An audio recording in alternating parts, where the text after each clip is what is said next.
Era una noche fría de 1979 en Londres. Luca Prodan caminaba solo por la calle. Su hermana, junto al novio en Roma, habían sufrido una sobredosis de heroína y se habían suicidado de la manera más terrible. Luca cargaba con el peso de haber introducido a su hermana en dicha adicción. En medio de un caos emocional, él nunca se imaginó que su destino lo llevarían a un país desconocido y a un amor irrefrenable: el rock y la Argentina. ¿Quién era realmente Luca Prodan? Una evidente le dijo que era la reencarnación de Eva Perón que vendría a la Argentina. ¿Qué lo llevó a ser un referente del rock y a la vez una figura tan controversial? Repasemos data que seguro no conoces acerca de Luca Prodan antes de que sea Luca Prodan. Antes te invito a suscribirte al canal y deja como siempre un comentario a ver qué otra biodata podemos hacer. Comencemos. Para entender la esencia de Luca Prodan, primero hay que sumergirse en la historia de su familia, tan fascinante como remota. Todo comenzó en 1911 en Constantinopla, cuando Giovanni Prodan, un comandante naval austrohúngaro originario del norte de Italia, tuvo un romance con Margarita Bongorov, una joven húngara. De ese amor nacería Mario, el padre de Luca. Mientras el imperio se tambaleaba al borde de la Primera Guerra Mundial, Giovanni decidió mudarse con su familia a China, donde Mario creció rodeado de disciplina y grandes aspiraciones, trabajando como cadete para su padre y destacándose luego como intelectual y gran deportista. En Shanghái, Mario conoció a Cecilia Pollock, una escocesa nacida allí en 1918 e hija de un ingeniero que había construido la red de tranvías de la ciudad. Juntos, Mario y Cecilia formarían una familia marcada por la pasión, el talento y una sombra de tragedia que, en última instancia, influiría en cada acorde y en cada palabra de Luca. Así, formalmente, Mario Prodan y Cecilia Pollock, padres de Luca, se casaron en 1940 con el mundo al borde de la guerra. Con sus dos hijas, Miquela y Claudia pequeñas, cayeron prisioneros en un campo de concentración dominado por el ejército imperial japonés, donde sobrevivieron 3 años entre miles de cautivos. Liberados en 1943, se establecieron en Roma sin un centavo, pero Mario supo reinventarse, se convirtió en experto en arte chino y hasta un joven director de cine, Federico Fellini, fue a buscarlo para que produjera un film llamado La Estrada, y aunque finalmente no lo hizo, Mario no tardó mucho en volver a gozar de una buena posición económica. Infancia. Luca George Prodan nació el 17 de mayo de 1953 en Roma, justo cuando la ciudad celebraba la inauguración del Estadio Olímpico. Sin embargo, aquella noche su madre Cecilia estaba en una gala de ballet y fue en el palco del Teatro de la Ópera donde inesperadamente ella rompió bolsa. Luca llegó al mundo en una familia ya moldeada por el arte y la aventura.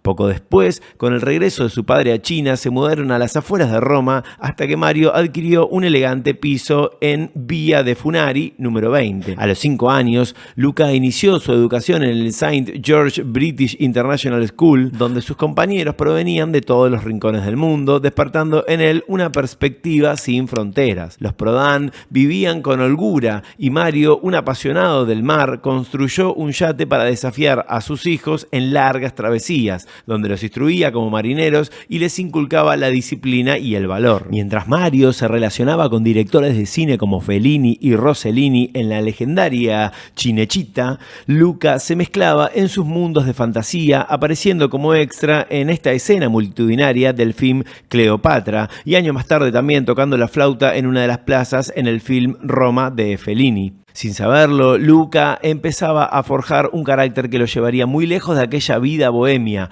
pero el destino aún le reservaba un sinfín de sorpresas y desafíos. Gordonstoun, momento clave. En 1962, a los 9 años, Luca fue enviado al prestigioso Gordonstoun College en Escocia, un lugar donde los estudiantes recibían una educación rigurosa y de élite. Sin embargo, para Luca, el entorno fue menos noble de lo que prometía. Era un extranjero en un mundo cerrado y de linajes, y no tardó en sufrir maltratos por su origen italiano. Entre sus compañeros figuraba nada más y nada menos que el príncipe Carlos, aunque Luca evitaba el contacto con la nobleza y prefería rodearse de otros forasteros como él. Entre ellos estaba un joven argentino llamado Martín McKern, y años después se sumaría su hermano Timmy, quien se convertiría en el mejor amigo y cómplice de Luca. A pesar de las dificultades, Gordonstoun también avivó su lado artístico. Aprendió allí a tocar guitarra, a tocar trompeta junto al príncipe Carlos en la banda escolar y perfeccionó el tambor redoblante, influencia que años más tarde se vería reflejada en temas como Cruachán.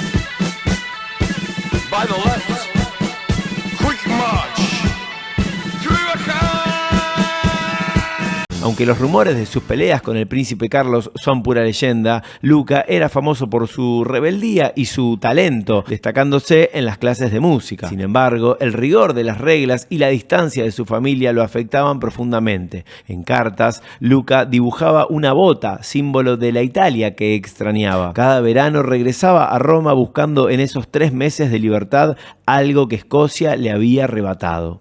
La fuga, Roma y Tarquinia. En 1971, a punto de graduarse, Luca Prodan tomó una decisión inesperada. Escapó de Gordonstoun, el rígido internado en Escocia del que nadie solía huir, no porque no se podía, sino porque nadie quería irse. Pero Luca, sí. La desaparición fue tan resonante que la mismísima Interpol lo buscó por toda Europa con una foto suya de niño que su madre había brindado. Primero se escondió en Londres vendiendo una carabina que le habían dado para reunir algo de dinero y luego viajó a Roma, donde se ocultó cerca de su propia casa, mientras su familia y la policía lo buscaban por todos lados. El escondite de Luca en Roma no duró mucho, fue descubierto tras un altercado policial. Su familia se radicó entonces un tiempo en la ciudad etrusca de Tarquinia. Allí, en esa tierra antigua, Luca vivió una infancia algo tardía, haciendo amigos como Duccio y Arduino, con quienes descubrió sus primeros vicios y hasta tuvo sus primeros amores, como Franca y Giovanna. Su tiempo en Tarquinia, una ciudad cargada de historia. Además, ahí se dice que se fundó Italia. Comenzó a forjar esa personalidad que lo definiría para siempre. Regresando a Roma, Luca retomó su educación en el St. George, donde conoció a Linda Tricker, su novia por los siguientes 9 años. Cierto día, por las calles de la Piazza Navona, una vidente le predijo un destino exótico, Sudamérica y una conexión con la mismísima Eva Duarte de Perón. A medida que su vida se volvía cada vez más intensa, su prontuario también crecía. Fue detenido en la cárcel de Revinia por posesión de marihuana y luego por desertor del ejército. Su vida de libertad apenas comenzaba y en el verano del 72 se fue a Londres con su amigo Timmy en lo que sería su primera gran inmersión en la vida adulta. Londres 1972. Después de meses de encierro en Italia, Luca Prodan decidió buscar un nuevo destino en Inglaterra, el único país donde dominaba el idioma y donde creía que las oportunidades serían distintas. Allí se reencontró con su amigo de la infancia, Timmy, quien había llegado a Londres para estudiar fotografía.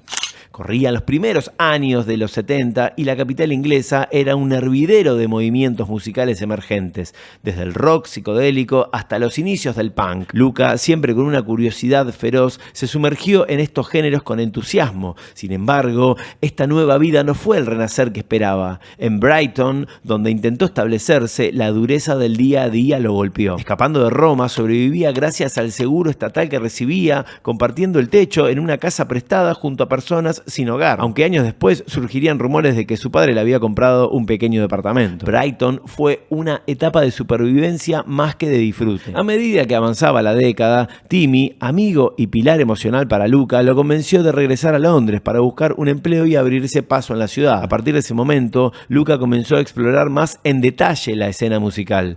Así asistió a conciertos de gigantes como los de Yes, David Bowie y Genesis, bandas que alimentaban su deseo de crear. Consiguió entrar como sereno en una fábrica compartiendo largas noches junto a su amigo Timmy. La música, aunque siempre presente, aún no tomaba el control completo de su vida.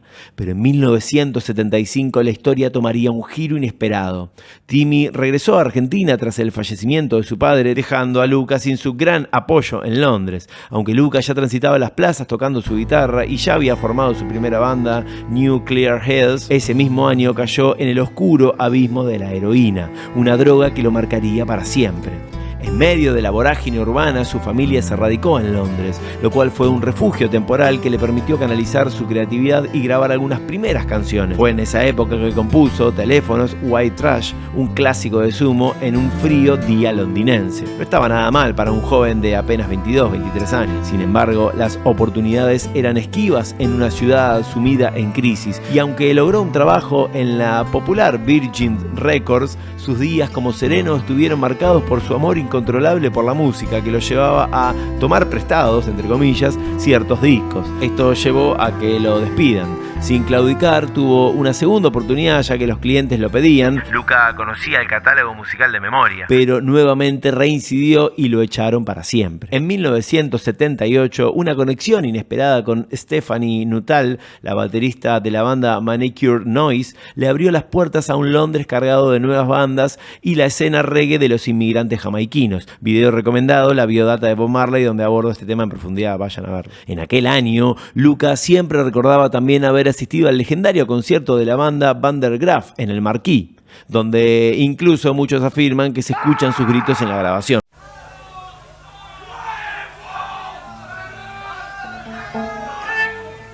Sin embargo, mientras su relación con la música crecía, sus demonios también. En 1979, la muerte de su hermana Claudia lo dejó devastado.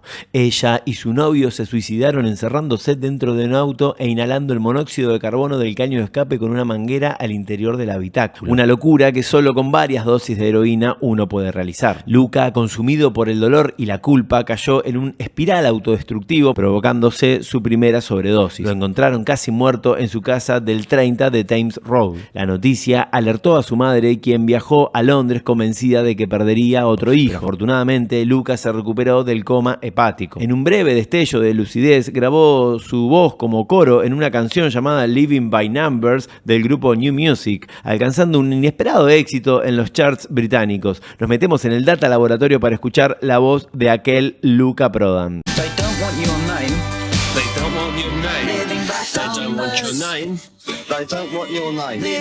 Siguiendo, en medio de una Londres sombría y de una vida al borde, la visita de la madre de Timmy a Luca fue crucial. Ella le mostró una foto de Timmy y su familia en medio de las sierras de Córdoba. Esa foto sembró en Luca un deseo inesperado de cambio, una esperanza de huir de su gran tormento londinense. En una de sus canciones más íntimas, Warm Mist, Luca suplica por no morir rodeado de este gris, desnudando su agotamiento frente a la vida oscura que llevaba. Su salida no fue sencilla, pero tras volar a Roma y ser declarado insano según el artículo 28b, Luca tenía todo preparado para su nueva gran aventura en Sudamérica. Digo, mira, te tengo que dar el artículo 28b y eso significa que no podés votar.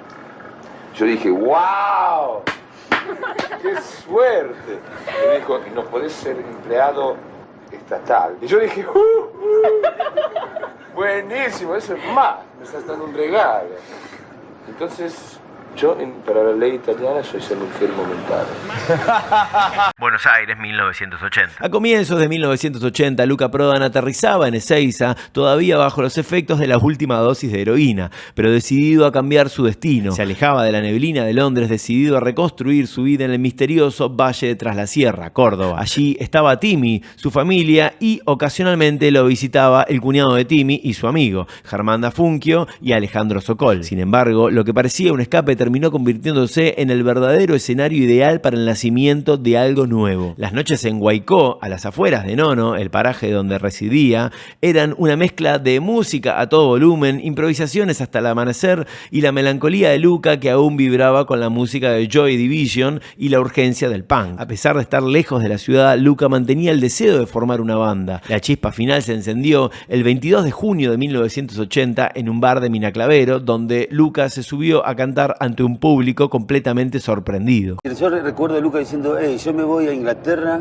vendo el departamento y traigo equipo. Y ahí volvió con el portaestudio, un bajo, un equipo, una cámara, unas cosas y un micrófono. Y él empezaba a componer y descular cosas. Y mientras Germán, que era mi cuñado, caía acá, venía, ¿entendés? Y empezaba una relación entre ellos. Él ya había hablado con Stephanie, que lo tenía como programado que ella iba a venir. Alejandro, que era el amigo de Germán, también caía acá y de a poco se fue armando. Con la decisión tomada, Luca viajó a Londres para vender su departamento y sin que nadie lo esperara, regresó con una Fender acústica, un bajo Hofner, pedales, micrófonos y una portaestudio de 4 canales. Además, había convencido a Stephanie Nuttall, quien sería la primera baterista de la banda semanas más tarde. Sin embargo, los sueños de vaquitas y campos en Sudamérica que le había prometido a su familia quedaron en el aire. Su único propósito era la música. A su regreso, Germán y Alejandro, marineros de la empresa YPF, abandonaron abandonaron sus trabajos y juntos partieron hacia Tras la Sierra, dispuestos a convertir el impulso creativo de Luca en una banda que redefiniría la historia del rock en Argentina. Sumo. A comienzos de 1981, Luca Prodan cumplía un año en Argentina, instalado en la atmósfera intensa de Córdoba. Algo parecido a una banda comenzaba a formarse con canciones propias como Warm Mist y Pini Reggae, aunque todavía faltaba el nombre. Timmy propuso Sumo, una palabra de significados múltiples, casi mística, que hallaron al azar en un diccionario. Ricardo Curtet, el primer compañero musical de Luca al llegar a Córdoba, decidió apartarse, mientras que los integrantes restantes luchaban con la barrera del idioma. Y bueno, me había dicho Timmy, nos habíamos hecho amigos y me dice, va a venir un italiano, un amigo mío que también canta, toca la guitarra.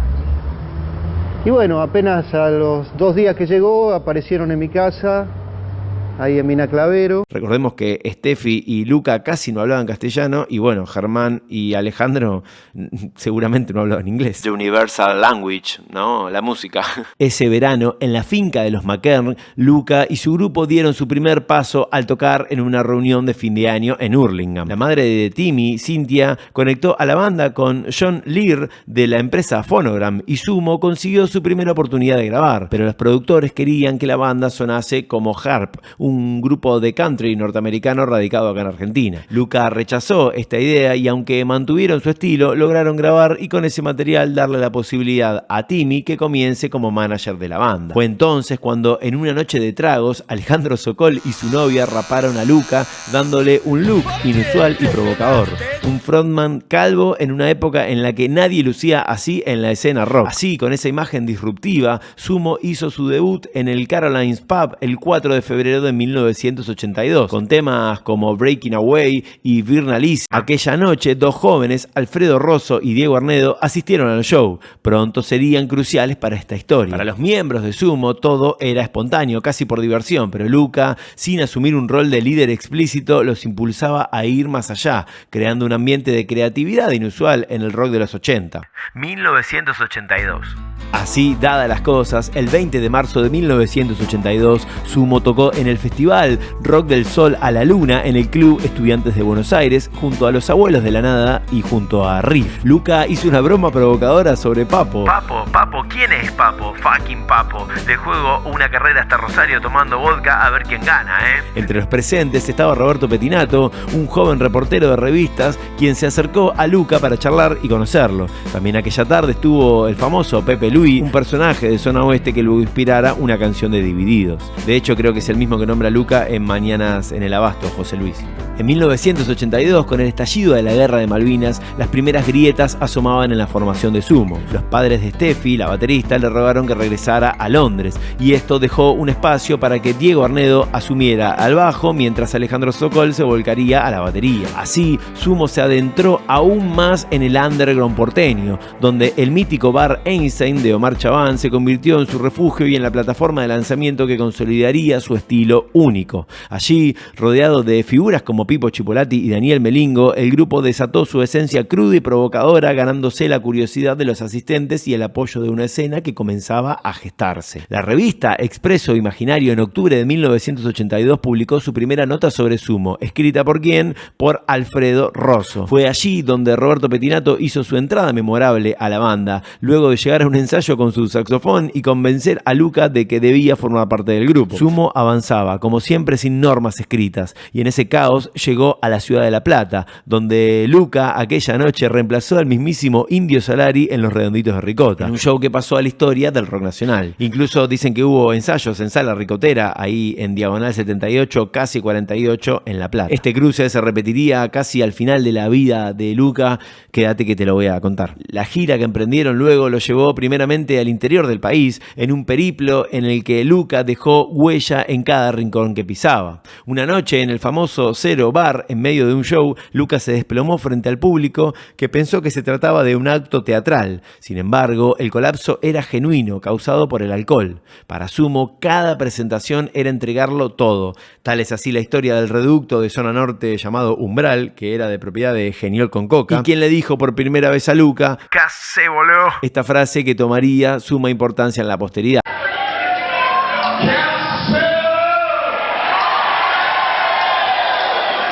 A propósito, Geniol con Coca fue quien registró la voz de esas líneas en La Rubia Tarada. 1983, Corpiños en la madrugada. Sumo se adentraba en el submundo porteño de los años 80, recorriendo los recovecos oscuros y vibrantes como el Bar Einstein, la Esquina del Sol y Cero Bar. Allí, Luca Prodan no solo conoció a personajes clave como Viviana Telias de las By Biscuits, dato de color, las By Biscuit, donde también estaba Fabiana Cantilo, fueron quienes grabaron los coros de Superlógico de Los Redondos, sino que quedó cautivo por el lunfardo porteño, una fascinación que resonaría en sus canciones. En esos años, Luca se conectó intensamente con el punk, cruzándose con bandas como Los Violadores y Alerta Roja. Sin embargo, en enero de 1983, Sumo y Los Violadores realizaron un concierto en el mítico escenario del Estadio Obras Sanitarias, en un show que, lejos de ser glorioso, reunió apenas 350 personas y fue un golpe inesperado que dejaría tensiones entre ambas bandas. Desafiando cada obstáculo,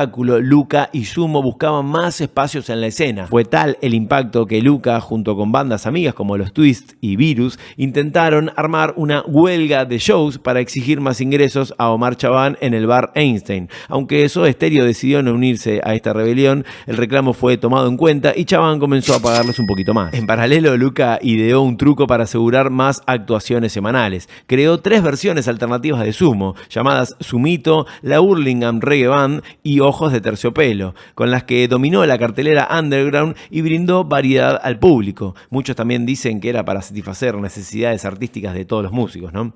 En medio de estas actuaciones, músicos como Tito Fargo se unieron a la Hurlingham Reggae Band y conocieron a figuras icónicas como la Negra Poli y Sky de Los Redondos. A pesar de su creciente fama, Sumo enfrentaba dificultades económicas. Dependían de las improvisaciones de su manager Timmy y hasta llegaron a tocar en una peña folclórica en San Miguel tan solo por una comida paga. Con la ida de Tito Fargo a Los Redondos, Sumo parecía acercarse a un límite. Y aunque todo parecía desmoronarse, apareció el talentoso Ricardo Mollo, amigo de Diego y quien también formaba parte de la banda MAM, los dos hermanos Mollo y Arnedo, ¿recuerdan? Ricardo se sumó a la banda aportando jerarquía, aportando trabajo y sobre todo mucho rock. En medio de la efervescencia por el retorno de la democracia en 1983, Sumo vivía un momento clave. Grababan su primer disco, Corpiños en la madrugada, con una producción modesta de tan solo 300 copias financiadas por su manager Timmy. Esto fue registrado en una consola de 8 canales y originalmente el disco no tenía portada. Más tarde, un fan realizaría una portada al disco y la banda la aprobaría. Este disco se convertiría en un símbolo del under porteño. Este era el famoso disco que Luca llevaba en el bolsito, en el morral, y lo regalaba, lo vendía. Pero a pesar de la gran expectativa, el caos parecía inevitable. La gira de verano de la costa atlántica de 1984 trajo conflictos. Luca se enfrentó al público y se peleó con unos chetitos por no colaborar en la gorra, complicando la situación de la banda y dejándolos al borde de la ruina, sumidos en excesos. El desgaste fue tal que el mismísimo Alejandro Sokol decidió abandonar el proyecto buscando una vida distinta, volviéndose mormón. Sin embargo, lejos de rendirse, Luca encontró en el caos una nueva oportunidad. Tras visitar a su hermano en Túnez y Roma y actuar como extra en una serie llamada Anno Domini, más precisamente en el capítulo 9, el cual encontré pero no pude encontrar a Luca, regresa a Argentina para levantar a Sumo con una nueva formación. Con la llegada de Superman Troglio en la batería y la inclusión de Ricardo Mollo como guitarrista, Sumo renace en los escenarios como el Stud Free Pub. Aunque al principio Ricardo Mollo generó divisiones, su estilo y musicalidad pronto aportaron un nuevo orden a la banda, elevando el sonido a otro nivel. Era un Sumo renovado, con mucho más rock, más potencia y listo para marcar la historia en la escena argentina. 1984, Divididos por la Felicidad. En los primeros años de Sumo, el rechazo de Daniel Greenback marcó un duro golpe y aunque Timmy, el manager, y Germán se vieron frustrados, Luca mantuvo la frente en alto. Sin rendirse, intentaron con Rota, un productor de renombre, grabar en los estudios de Francis Smith las canciones Cambalache y La Rubia Tarada. Sin embargo, el proyecto fue un verdadero fracaso. Fue recién a finales de ese año cuando apareció Walter Fresco, un productor que creyó en ellos y logró convencer a la compañía multinacional CBS para grabar el disco Divididos por la Felicidad. Un álbum lleno de enigmas y buenas canciones que pronto capturó la atención del público y consolidó a Sumo en la escena underground. La tapa mostraba una imagen simple en un tono azul tomada de la TV que el mismísimo Walter Fresco explica que fue tomada de un documental de un amigo. Pusieron pausa justo cuando aparecían las ballenas y sacaron una foto a la tele. Así de simple. A medida que ganaban notoriedad, Luca se convertía en un ícono de la contracultura, desafiando los patrones convencionales del rock nacional. Para 1985, en pleno auge de la primavera alfonsinista, Sumo rompía con todas las reglas. Sus conciertos eran explosivos, el ambiente en el escenario era caótico y Luca conquistaba tanto a multitudes como a la prensa, compartiendo abiertamente su vida llena de excesos y reflexiones crudas. Sin embargo, la fama no lo cambió, aunque su dependencia al alcohol comenzó a afectar su vida personal y a sumergirlo en un universo de soledad. La presentación del flamante Divididos por la Felicidad en el Teatro Astros, con 2 funciones agotadas, el 10 y el 11 de mayo de 1985, marcó un antes y un después. Luca, con un disco encintado en la cara, gritó: "Ahora soy un disco". Era la señal de que Sumo había dejado de ser una banda under para entrar en un terreno más grande, de mayor peso en la escena. Un Luca con 32 años estaba listo para más y el rock argentino estaba a punto de presenciar su próxima jugada. Su departamento en el Abasto, donde residía con su novia Esther, fue en aquellos momentos su refugio. Pasaba las horas con sus gatos, sus botellas de Ginebra Bols y siempre un diario Buenos Aires Herald para saber qué pasaba allá, en el viejo continente. Ojo, aún no residía en la conocida casa de San Telmo, ya te cuento cuándo se mudó. Sumo no era solo una banda, cada show era una experiencia que nunca más se iba a repetir. Timmy, por su lado, abrió oficinas de producción en Once y comenzó a trabajar con Jorge Crespo como road manager. Así, entre anécdotas y excentricidades, el legado de Luca crecía. Incluso Lalo Mir recuerda beber Ginebra con Luca mirando a Cadillac 57, que no eran más que los fabulosos Cadillac con otro nombre. Increíblemente, esta banda bajaría a las patadas a Luca Prodan en La Rural en un show años más tarde. Ay, quédate que te cuento todo. 1986, llegando los monos. En 1986, Sumo estaba a punto de explotar en la escena del rock argentino. Con su tercer disco, Llegando los monos, producido por Mario Breuer, en un ambiente de perfecta química, lograron capturar la intensidad y energía única de la banda. Sin embargo, no solo era música. Luca llevaba consigo su ojo blindado, regalado por su novia Mónica Stromp, un símbolo de sus excesos y relaciones turbulentas, que hasta inspiró una canción. Luces calientes atraviesa mi mente, luces calientes atraviesa mi mente, veo a vos.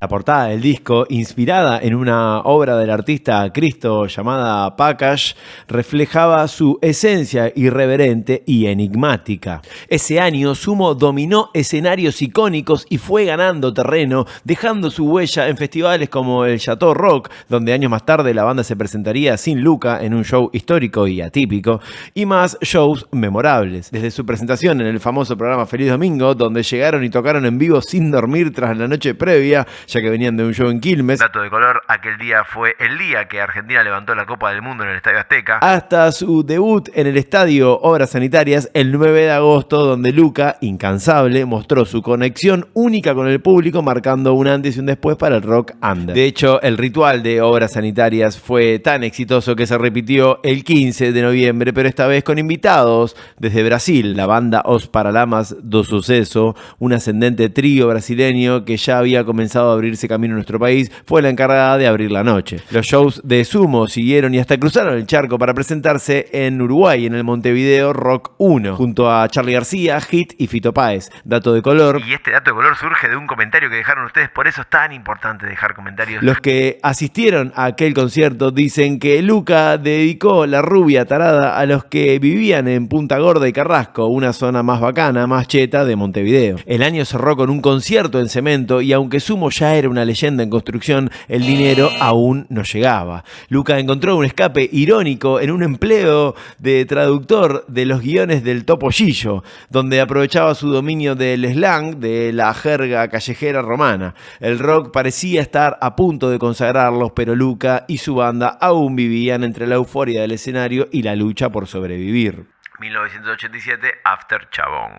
En 1987, la figura de Luca Prodan se tambaleaba entre el caos de su vida personal y su innegable legado en el rock. El alcohol comenzaba a ser un problema evidente y, sin embargo, su presencia en escena aún lograba cautivar, conmocionar al público. En el festival Rock in Valley, a 14 kilómetros de Mar del Plata, sus comentarios irreverentes sobre virus encendieron controversias que el público y la prensa no dejaron dejaron pasar, como si presintieran que algo en él se estaba apagando. En febrero, el grupo cruzó a Chile para realizar el primer recital de integración chileno-argentino en Viña del Mar, causa promovida ni más ni menos que por el gran Lalo Mir. Posterior al show, Luca desapareció y no volvió sino hasta el día siguiente, rescatado por pescadores con quienes había pasado la noche bebiendo pisco en alta mar. Un dato de color que no quiero dejar pasar es que en aquella vuelta la banda paró a comer en Valdivia. Según ellos, la comida chilena es muy rara y puntualmente Diego Arnedo y Ricardo Mollo aquel mediodía pidieron un plato bastante conocido en Chile pero no tan conocido acá: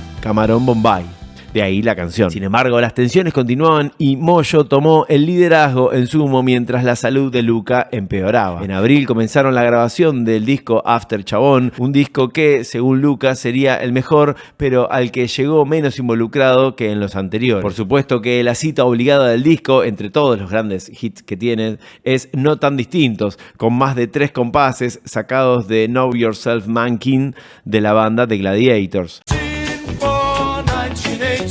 This is 1976. He don't want no more war. He don't want no more war. Banderitas y Globos es una canción rescatada del año 83, alusiva a la pasada guerra de Malvinas, y Hola Frank, Hello Frank, era el tema más Frank Zappa del grupo, incluyendo también algunas líneas en un modo de rap.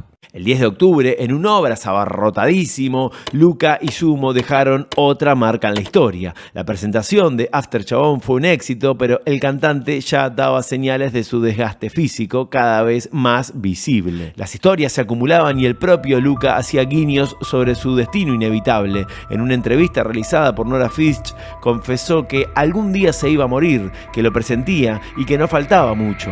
Una declaración que heló a quienes lo escucharon, mientras el rumor de su estado avanzaba como una sombra. Es recién para este año 1987 cuando, gracias a un amigo llamado Marcelo Arbicer, Luca se muda a Alsina 451 en San Telmo, una casona histórica cerca de la Plaza de Mayo. Esta casona, de hecho, era la cuarta con mayor antigüedad del casco histórico de Buenos Aires. Años después se descubrió, de hecho, que allí habían funcionado mazmorras y salas de tortura de negros. Luca afirmaba que escuchaba gritos por las noches, aunque en ese momento nadie lo relacionó con las torturas. Tras su separación de Mónica Stromp, comenzó una relación con Silvia Seriani, con quien también ya se veía en realidad. Silvia vivía en la misma pensión de San Telmo. La cercanía a la Plaza de Mayo lo vinculó con las madres, compartiendo algunas rondas con ellas. Esta casa se convertiría en el escenario de importantes entrevistas y grabaciones en los últimos meses de la vida de Luca, e incluso llegando a hacer una reunión, una especie de happening y despedida en sociedad en donde asistió el mismísimo Miguel Abuelo.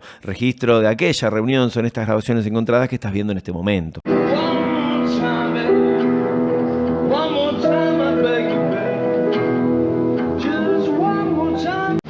Yo quiero cantar como Charles Aznavour, pero no puedo. ¿Qué hago?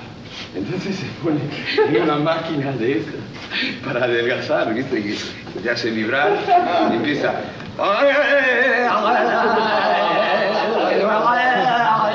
En 1987 la historia de Luca Prodan y Sumo se encontraban en una encrucijada. La adicción de Luca al alcohol comenzaba a ser un peso insoportable para la banda, marcando el inicio de un año tumultuoso. Mientras Timmy se alejaba en Córdoba, el liderazgo recayó sobre Ricardo Mollo, quien rápidamente se dio cuenta de que los tiempos habían cambiado. Sin embargo, la banda, aunque debilitada, continuaba dando conciertos y había productores de shows que nunca se materializaban, creando una tensión palpable entre los miembros. Las tensiones aumentaban, pronto los ensayos se volvieron escasos y el control musical pasaba casi sin querer también a manos de Ricardo. Los obreros, Superman Troglio, Diego Arnedo y Germán, sostenían la base mientras Luca, en su mundo de excesos, intentaba hacer magia sobre el escenario. A medida que la oscuridad comenzaba a invadir su vida, Luca, quizás sin saberlo, lidiaba con su enfermedad, hepatitis C, una sombra que lo seguía mientras ignoraba la única recomendación: dejar el alcohol. El momento culminante culminante llegó en la Feria de las Naciones, cuando Luca, post-show de Sumo, estaba escuchando sobre el escenario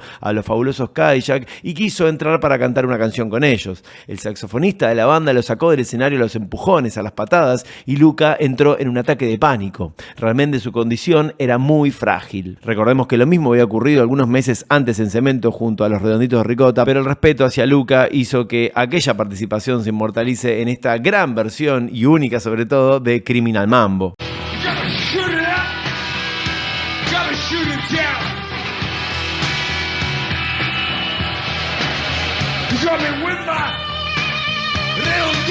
Estuve en Cemento el otro día escuchando Los Redondos y charlando con vos. De pronto vi que te trepabas al escenario, no estaba previsto. Muchos aplaudieron, a muchos les gustó, otros lo criticaron. Cara, era buena onda. Yo grité unos gritos idiotas, y agarré al saxofonista, que encima es amigo mío. Y si me critican, para mí son unos idiotas. No los Redonditos, sino la gente que me critica. No. Entonces pasa algo que no es de verdad. Claro, bueno. Sube cualquiera de ellos al escenario, es que cuando tampoco está tocando decayó. Sumo, yo me río, Claro. me divierto. No me pongo mal, o no me siento... Lo que pasa, yo soy pelado de verdad.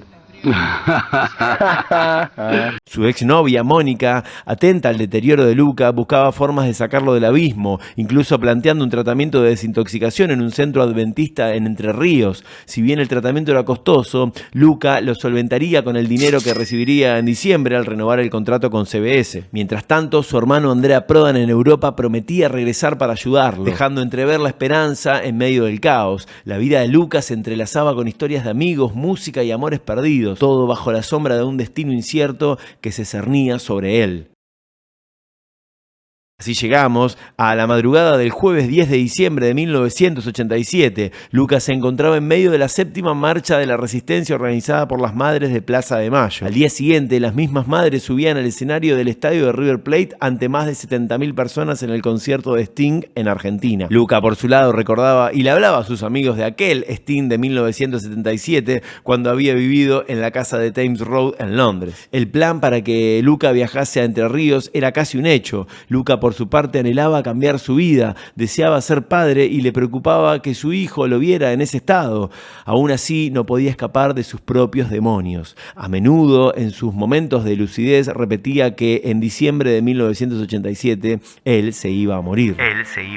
Una inquietante profecía que pendía sobre él como una sombra. Sumo ya había dejado de ensayar, pero había un último show programado para el 20 de diciembre, un evento que marcaría el adiós definitivo a su voz. En la cancha de los Andes, en Lomas de Zamora, en zona sur del Gran Buenos Aires, ante un escaso público de 300 personas, Luca se presentó visiblemente deteriorado. Piltrafa, el cantante de Los Violadores, quienes compartían cartel con Sumo, lo observó. Estaba amarillo y muy delgado. Esa noche, Luca llegó al lugar con una botella de ginebra, lo que provocó un altercado con el personal de seguridad que casi le impide ingresar al establecimiento. Sin embargo, ingresó, cantó y antes de interpretar su última canción, Luca miró al público y pronunció las palabras que se convirtieron en un oscuro presagio. Ahí va la última. Claro, él se refería a la última canción, aunque la historia tomó esa frase con otra connotación.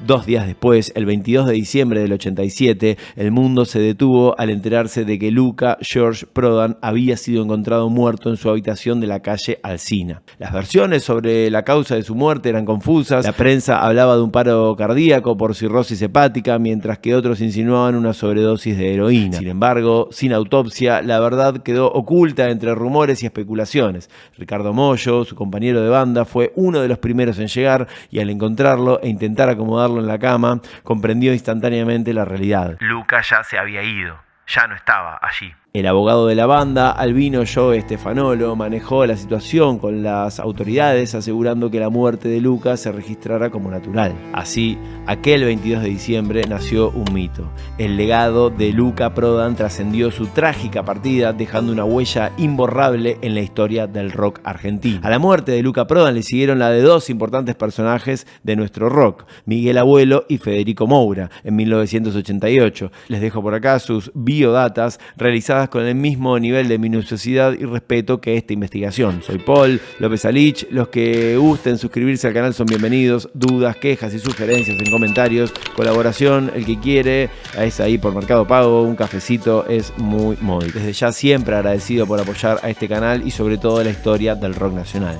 Muchas gracias.